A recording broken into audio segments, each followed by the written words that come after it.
علم فلکیات کے حساب سے روزہ رکھ لیں یا عید کر لیں یا چاند کا دیکھنا ضروری ہے؟ مسئلہ حل نہیں ہوا انشاءاللہ تعالیٰ تو پھر کہیے گا میں نفس استدلال آپ کو بیان کر دیتا ہوں۔ اچھا، پہلی بات ذہن میں رکھ لیں کہ رویت ہلال علم فلکیات کے حساب سے اگر ہم مہینے کو شمار کر لیں کوئی نیا مسئلہ نہیں ہے۔ تابعین کے دور سے یہ مسئلہ اور اس کا استدلالات الحمدللہ علماء کر کے جا چکے تھے۔ آپ مطرف بن عبداللہ کو پڑھیں گے، تابعین میں سے انہوں نے بھی ذکر کیا اس کو۔ اس کے بعد ایک بہت بڑی فہرست ہے فقہ شافعیہ میں سے بھی دیکھ لیں، ابو العباس ابن سریج رحمۃ اللہ تعالیٰ علیہ، وہ بھی اس تحقیق کو ذکر کر کے گئے ہیں۔ اس کے علاوہ تقی الدین سبکی رحمۃ اللہ علیہ ذکر کر کے گئے ہیں، ابن الدقیق ذکر کر کے گئے ہیں، مالکیہ میں سے کئی ذکر کر کے گئے ہیں، محمد احمد شاکر صاحب ذکر کر کے گئے ہیں، یوسف قرضاوی صاحب اگر موجودہ دور کے اگر آپ دیکھیں اسی تحقیق کو نقل کر کے گئے ہیں۔ بہت آسان سا مسئلہ ہے، لیکن پرابلم صرف یہ ہے کہ علم کا درست استعمال حکمت ہوا کرتا ہے۔ ہم لوگوں کو کبھی کبھی بہت سے مسائل ایسے ہیں جس کے استدلالات پتہ چل جاتے ہیں، وہ ٹھیک بھی ہوتی ہے، وہ مضبوط بات بھی ہوتی ہے، قرآن سنت کی مطابقت بھی رکھتی ہے، لیکن ہم اس کا درست استعمال نہیں کر پاتے۔ جیسے ہمارے یہاں جملے سننے کو مل جاتے ہیں کہ وہ بھائی علم فلکیات کے حساب سے روزہ رکھ لو، چاند کر لو، یہ چھوڑو ملاؤں وغیرہ کو، یہ کیا کمیٹیاں، یہ نان سینس ہے۔ علم کا درست استعمال کرنا بھی سیکھیں۔ وہ کیا ہے میں آپ کو سمجھاتا ہوں، پہلے نفس استدلال کے اوپر چلے جائیں۔ دیکھیے گا اللہ کے رسول صلی اللہ علیہ وسلم کو قرآن پاک میں اللہ حکم ارشاد فرماتے ہیں، نبی پاک صلی اللہ علیہ وسلم اس حکم پر عمل کرواتے ہیں صحابہ کرام کو۔ یہ جو عمل کرواتے ہیں اللہ کے نبی صلی اللہ علیہ وسلم، اس کی دو حیثیتیں ہوتی ہیں جس کو ہمارے علماء ذکر کرتے ہیں، ہدف ثابت کے طور پر، نمبر دو یا وسیلہ متغیرہ کے طور پہ۔ ہدف ثابت مطلب یہ ہے قرآن کا حکم ہے، اس کی اپلیکیشن صرف ایک ہی صورت میں متوقع ہے، پاسبل ہے، اور اسی صورت پہ اللہ کے نبی علیہ السلام نے عمل کروا دیا۔ جیسے جہاد کا حکم ہوا، جہاد میں لڑنا تو لڑے، جہاد میں کچھ اور تو ہو نہیں سکتا۔ اچھا، اس کے علاوہ بہت سے احکامات اللہ کے نبی علیہ السلام کو اللہ کی طرف سے قرآن میں دیے جاتے تھے، لیکن رسول اللہ صلی اللہ علیہ وسلم اس کی جب اپلیکیشن اپنے دور میں کروا رہے ہوتے تھے، نبی پاک علیہ السلام عمل کرواتے تھے، اس کی واضح علت بیان کر کے چلے جاتے تھے رسول اللہ صلی اللہ علیہ وسلم کہ یہ جو ہم عمل کروا رہے ہیں یہ عمل مقصود نہیں ہے، یہ علت مقصود ہے۔ لہذا کل کے دور کے اندر اگر اسی علت کے اندر تبدیلی آ جائے گی تو آپ حکم کی اپلیکیشن کے اندر بھی تبدیلی کر سکتے ہیں۔ اسے کہتے ہیں وسیلہ متغیرہ کے طور پر اللہ کے نبی علیہ السلام کسی کام پر عمل کروا دیں، ٹھیک ہے؟ ہدف ثابت، وسیلہ متغیرہ۔ تو رؤیت ہلال کا جو مسئلہ ہے، اللہ کے نبی صلی اللہ علیہ وسلم نے جب ارشاد فرمایا صوموا لرؤیتہ وافطروا لرؤیتہ، کہ چاند کو دیکھ کر روزہ رکھو، چاند کو دیکھ کر افطار کرو، یہ حکم وسیلہ متغیرہ کے طور پر نبی علیہ السلام نے ارشاد فرمایا تھا۔ اس کی واضح علت بھی نبی علیہ السلام نے ذکر کر دی، یہ ہدف ثابت کے طور پہ نہیں تھا۔ نفس استدلال کو آپ سمجھیں، اللہ رب العزت نے قرآن پاک میں چاند سے متعلق جو حکم ارشاد فرمایا، اللہ فرماتا ہے یسألونک عن الاہلہ، آپ سے سوال ہوتا ہے چاند سے متعلق، قل ہی مواقیت للناس، آپ فرما دیجئے کہ لوگوں کے لیے مواقیت ہیں، آپ بہت سے وقت جو ہیں اس سے پہچان حاصل کر سکتے ہیں، معرفت حاصل کر سکتے ہیں۔ دوسری جگہ اللہ نے ارشاد فرمایا وَقَدَّرَهُ مَنَازِلَ، اللہ تعالیٰ نے چاند کی منزلیں مقرر کی ہیں کہ چاند ابھی چھوٹا ہے، ابھی بڑا ہے، ابھی چاند کی پیدائش ہو چکی ہے، ابھی چاند کی پیدائش نہیں ہوئی ہے۔ یہ جتنے بھی علم فلکیات کے اندر ہم چاند کی منازل پڑھتے ہیں، اللہ نے فرمایا وَقَدَّرَهُ مَنَازِلَ، ہم نے یہ منازل چاند کی طے کر دی ہیں۔ آگے فرماتے ہیں اللہ لِتَعْلَمُوا عَدَدَ السِّنِينَ وَالْحِسَابَ، تاکہ تم جان سکو، حساب کتاب کے علوم پر بھی تمہیں معرفت حاصل ہو، لِتَعْلَمُوا عَدَدَ السِّنِينَ، تاکہ تمہیں سال اور مہینوں کی بھی معرفت حاصل ہو جائے۔ تو اللہ رب العزت نے واضح طور پر قرآن میں ارشاد فرمایا یہ چاند کی جتنی بھی منازل ہیں یہ اس لیے ہے کہ تمہیں حساب کتاب کا علم بھی حاصل ہو اور تم سالوں کا اور مہینوں کا علم بھی بآسانی حاصل کر لو۔ تو چاند کی منازل سے سالوں کو جاننا، چاند کی منازل سے مہینوں کو جاننا، قرآن نے اس پر نص کی ہے واضح طور پر۔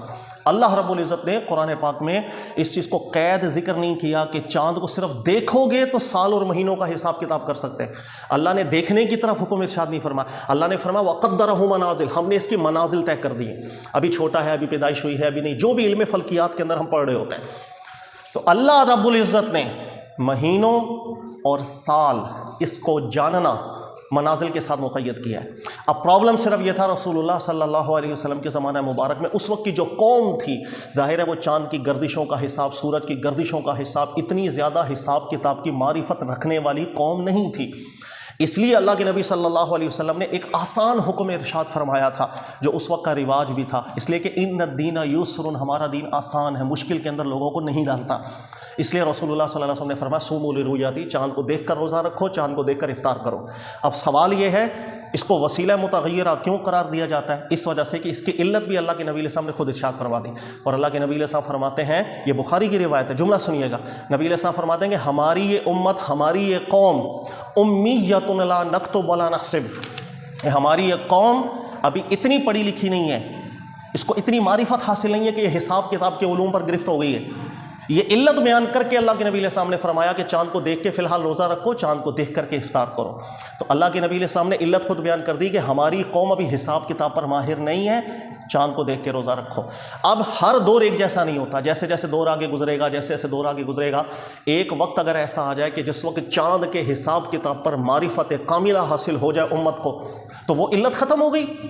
تو خود رسول اللہ صلی اللہ علیہ وسلم نے چاند کو دیکھ کر کے جو روزہ رکھنے کا حکم ارشاد فرمایا، وہ ایک علت کے ساتھ اس کو متغیرہ، وسیلہ متغیرہ خود بیان کر کے چلے گئے کہ میری قوم ابھی حساب کتاب پر معرفت نہیں رکھتی ہو، طاقت سے زیادہ ہم تکلیف نہیں دیں گے. تو اللہ کے نبی علیہ السلام اپنی قوم پر اگر یہ لازم قرار دے دیتے تو لوگ مشقت کے اندر آ جاتے ہیں. ٹھیک ہے، اسی چیز کو یاد رکھ لیجیے گا. علامہ تقی الدین سبکی رحمۃ اللہ علیہ نے بھی ذکر کیا. علامہ تقی الدین سبکی کہتے ہیں کہ اللہ نے قرآن میں ذکر کیا والقمر والشمس والقمر بحسبان، سورج اور چاند یہ ایک مکمل حساب کتاب سے چل رہے ہیں. حساب کا جو لفظ ہے یاد رکھیے گا، یہ قطعیت کی طرف اشارہ کرتا ہے، بالکل ایک قطعی طور پر کیلکولیشن ہے. اس لیے آج چونکہ معرفت حاصل کر چکا ہے انسان اس حساب کتاب کی، اس لیے ایگزیکٹ ٹائم بتا دیا جاتا ہے کہ فلاں سیکنڈ پر، فلاں منٹ اور فلاں سیکنڈ پر سورج گرہن ہوگا یا چاند گرہن ہوگا، اس لیے کہ اس کا حساب ہے، اللہ نے قرآن میں ذکر کر دیا، ایگزیکٹ ایک حساب ہے. اچھا، دوسری چیز، جب اس کا حساب قطعی ہے تو اللہ نے ارشاد فرمایا وَقَدَّرَهُ مَنَازِلَ لِتَعْلَمُوا عَدَدَ السِّنِينَ وَالْحِسَابِ، جب تمہیں اس حساب پر معرفت حاصل ہو جائے گی، لِتَعْلَمُوا عَدَدَ السِّنِينَ، تم لوگ سالوں کے اور مہینوں کی پہچان حاصل کر سکو گے. تو واضح طور پر دلالت کرتا ہے کہ جب انسان اس قطعی حساب کتاب کی معرفت حاصل کر لے گا کہ چاند کی ہو یا سورج کی ہو، تو ہم اپنے سال اور مہینوں کے بالکل اس کو کیلنڈر کر سکتے ہیں. علامہ تقی الدین سبکی رحمۃ اللہ علیہ نے بھی یہ بات ذکر کی. اچھا، ساتھ ہی تقی الدین سبکی رحمۃ اللہ علیہ نے اس بات کو بھی بالکل واضح کلیئر کر دیا کہ ماضی میں علماء ایسا کیوں کرتے تھے کہ اس وقت کے جتنے چاند کے یا سورج کے جو چارٹس ملتے تھے، کیلنڈرز ملتے تھے، اس کو ناقابل اعتبار ٹھہراتے تھے. اس کی وجہ یہ ہے اس وقت علوم نے اتنی معرفت حاصل نہیں کی تھی، اس درجے تک نہیں پہنچے تھے. اس وقت یہ جنتر منتر نہیں، آج کل بھی کتابیں مل رہی ہوتی ہیں، ایک اندازوں کے حساب سے کیلنڈرز بنا دیے جاتے تھے، اس میں غلطیاں بہت ہوتی ہیں. اس لیے علماء ذکر کرتے تھے یہ ظنی ہے، اس کی بنیاد پر ہم ابھی فیصلہ نہیں کریں گے، رویت کے اوپر مدار رکھیں گے. اللہ نے قرآن میں جب واضح نص کی ہے، جب حساب کتاب پر معرفت حاصل ہو جائے گی، ہم اس وقت پھر کیلنڈر کے اوپر جا سکتے ہیں، جس وقت ہمیں بالکل ایک قطعی طور پر پتہ چل جائے کہ آج چاند کی پیدائش ہو چکی ہے، ہم فیصلہ بالکل کر سکتے ہیں.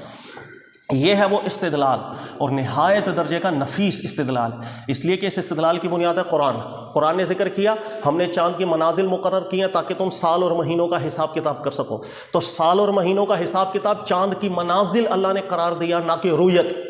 ہاں، رسول اللہ صلی اللہ علیہ وسلم نے رویت پر حکم اس لیے رکھا تھا بطور وسیلہ متغیرہ کے، اس لیے کہ نبی علیہ السلام نے فرمایا ہماری یہ قوم ابھی اتنا حساب کتاب کا علم نہیں رکھتی ہے. جب یہ علت بیان کر دی اللہ کے نبی صلی اللہ علیہ وسلم نے، جیسے جیسے دور آگے گزرا، حساب کتاب پر جب معرفت قطعیہ حاصل ہو گئی، اب بالکل ہم اس حساب کے قطعی حساب کی بنیاد پر اپنے سالوں اور مہینوں کا اعتبار کر سکتے ہیں. یہ ہے وہ استدلال جو مطرف بن عبداللہ نے بھی کیا، امام شافعی کے علماء نے بھی کیا، مالکی علماء نے بھی کیا، تقی الدین سبکی رحمۃ اللہ علیہ نے بھی کیا، اس کے علاوہ یوسف قرضاوی رحمۃ اللہ علیہ نے بھی کیا، محمد احمد شاکر صاحب انہوں نے بھی کیا. اتنا مضبوط استدلال ہے آپ سوچ نہیں سکتے، بہت زبردست. اچھا، پرابلم کیا ہے؟ کبھی کبھی ہمیں ایک بہت مضبوط استدلال مل جاتا ہے، ہمیں پہ برداشت نہیں ہوتا، یہ بھی پرابلم. علم کو برداشت کرنا یہ بھی نہایت ضروری ہوتا ہے، حکمت کا تقاضا ہوتا ہے. ہمارے یہاں کسی کو استدلال پتہ چل گیا، وہ فوراً کھڑا ہو جائے گا اور بولے یہ ملا جاہل لوگ ہیں، ان کو کیا پتہ. قرآن واضح طور پر کہتا ہے وَقَدَّرَهُ مَنَازِلَ، تقدیر منازل اللہ نے اسی لیے کی ہیں کہ سال مہینوں کی معرفت حاصل ہو. ان کو کیے بس وہی رٹی رٹائی دوربین لے کے بیٹھ جائیں گے. علم کا درست استعمال کرنا سیکھو، اور جہاں پر اہل علم علماء ہوں، یاد رکھیے گا، وہ جب کوئی فیصلہ کرتے ہیں نہایت نپے تلے الفاظ میں اچھے طریقے سے کرتے ہیں، اس لیے کہ انہیں معلوم ہوتا ہے کہ ہم کب کس حکم شرعی پر عمل کروا سکتے ہیں، کب نہیں کروا سکتے ہیں. کسی بھی مسئلے کا آپ کو چاہے استدلال معلوم ہو جائے، لیکن ذہن میں رکھیے گا امت میں فتنہ کرنے کی بھی ہمارا دین اجازت نہیں دیتا. میں اگر کوئی ایسی بات لوگوں کے اندر کر دوں کہ جس سے ایک انتشار کی فضا پیدا ہو جائے گی، مجھے ویٹ کر، پہلے میں اپنی قوم کو ایجوکیٹ کر دوں، اس کے بعد جب مناسب وقت اور موقع آئے گا بالکل میں اس کال کو یا اس جو ایک متمسک سے نکلا ایک مسئلہ ہے، اس کو میں رائج بھی کر سکتا ہوں۔ پرابلم یہ ہے کہ ہمارے یہاں پر قوم ایک صدیوں سے رسم چلتی آ رہی ہے چاند کو دیکھ کر روزہ رکھنا، عید کرنا۔ آج اچانک آپ آزما لیجیے گا، آپ اچانک آج فیصلہ کرو نہیں یار کیلنڈر کے حساب سے ہم کر لیں گے، دیکھیے گا قوم آپ کی بات کو خود ایکسیپٹ نہیں کرے گی، وہ خود پریشان ہو جائے گی، وہ کہے گی نہیں چاند دیکھ کر ہوتا ہے ہر سال ہے، بچپن سے ہم نے یہ سنا ہے، بڑوں سے یہ سنا ہے۔ تو سب سے پہلے لوگوں کو ایجوکیٹ کیا جاتا ہے۔ جس وقت لوگوں کو یہ بات سمجھ میں آنا شروع ہو جائے گی، اس استدلال کی معرفت حاصل ہو جائے گی، انشاءاللہ اس وقت آپ تبدیلی کی طرف جاتے ہیں۔ یکدم تبدیلیوں کے خواب نہیں دیکھے جاتے، یکدم میں کھڑے ہو کے اعلان کر دوں بھائی یہ رؤیت ہلال کمیٹی بند کرو، ان کا کوئی تعلق نہیں ہے، تو میں جاہل انسان ہوں گا، مجھے حکمت کا نہیں پتہ۔ یاد رکھیے گا رسول اللہ صلی اللہ علیہ وسلم یعلمہم الکتاب والحکمہ، قرآن بھی سکھاتے تھے، حکمت بھی۔ حکمت کہتے ہیں علم کا درست استعمال، ہمیں علم کا درست استعمال نہیں معلوم ہوتا۔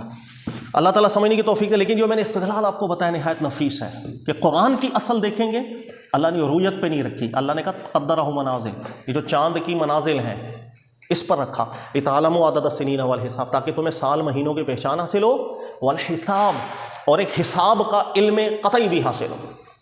اور جب آپ کو علم قطعی حاصل ہو گیا، اس قطعی کی بنیاد پر ہم فیصلہ کر سکتے ہیں۔ اچھا، میں یوسف قرضاوی رحمۃ اللہ علیہ کی 2-3 نکات ذکر کرتا ہوں۔ پہلا نقطہ، علامہ یوسف قرضاوی رحمۃ اللہ علیہ نے یہی ذکر کیا کہ سنت کا استدلال 2 چیزوں پر ہوتا ہے، ہدف ثابت کے طور پر ہوتا ہے، نمبر 2 یا وسیلہ متغیرہ کے طور پر ہوتا ہے۔ اسی چیز کو سمجھایا جو میں نے آپ کو بتا دیا۔ پھر اس کے بعد علامہ یوسف قرضاوی رحمۃ اللہ علیہ نے لکھا کہ سنت نے وسیلہ متغیرہ ادنا کو اختیار کیا، لہذا اولا کو اختیار کرنا دلالۃ بالنص داخل ہو جاتا ہے۔ ادنا کا مطلب یہ ہے کہ اس وقت کی سہولت کے اعتبار سے رؤیت پر مدار رکھا رسول اللہ صلی اللہ علیہ وسلم نے، اور رؤیت پر جو مدار ہے یہ ادنا استدلال ہے، یعنی ایک آسانی پر مشتمل ہے۔ اور یہ بھی ذہن میں رکھ لیجئے گا کہ ایک شخص کی گواہی بھی کبھی کبھی معتبر ہو جاتی ہے، تو جس ایک شخص کی گواہی پر ہم رؤیت ہلال کا فیصلہ کرتے ہیں کبھی کبھی، وہ بھی تو ظن ہے کہ ایک شخص کی گواہی ضروری تو نہیں 100% ٹھیک ہو، غلطی وہ بھی کھا سکتا ہے، لیکن وہ عادل تھا، ٹھیک ہے، اس کی گواہی قبول ہے۔ تو جہاں پر ہلکا سا ڈاؤٹ آ سکتا ہے، نبی پاک علیہ السلام نے اس مقام پر اس ادنا کو ثابت رکھا۔ تو حساب کتاب کے قطعی علم سے جس وقت ہم ایک پوزیشن پر پہنچ جائیں گے تو ادنا سے اعلیٰ کا استدلال دلالۃ النص بنتا ہے، ہم بالکل اس کی طرف جا سکتے ہیں۔